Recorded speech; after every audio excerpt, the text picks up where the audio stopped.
Hi my country pipo, how una dey? Popular Nollywood actress wey im name be Lheme Nancy don take her mouth scatter di internet wen she tok about di number of times she like to dey service her kpekus.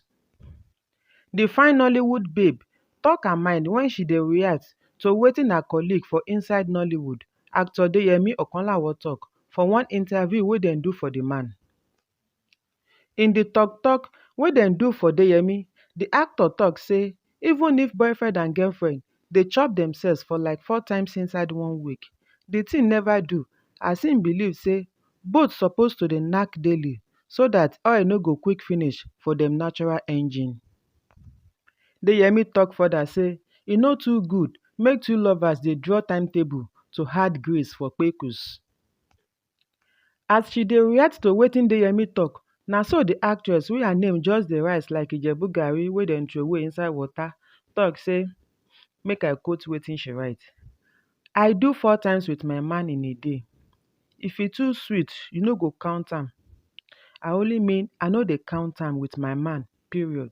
As long as we find each other attractive, why counting numbers? Hey, if my man kisses me and I get turned on, why not?" Na with immediate alacrity her fans take fire am back with replies on Instagram.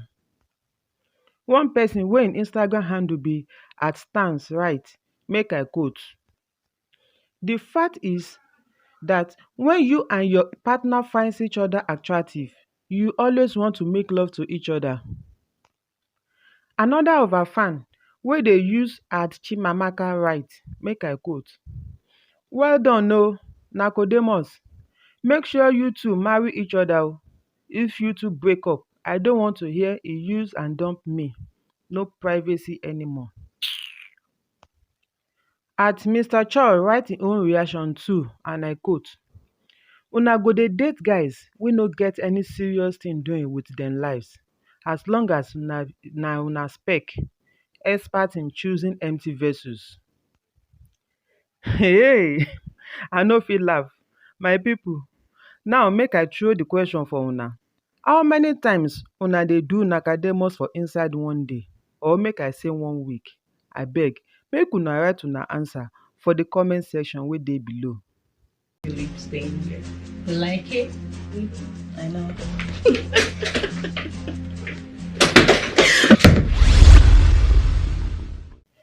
If una gbadun dis gist, make una help us subscribe, like, comment and share so dat we go dey notify una as other gist dey shele. And for my pipo wey don already subscribe, no forget to turn on your notification bell icon so dat sharparly dem go dey notify you as we dey upload new video.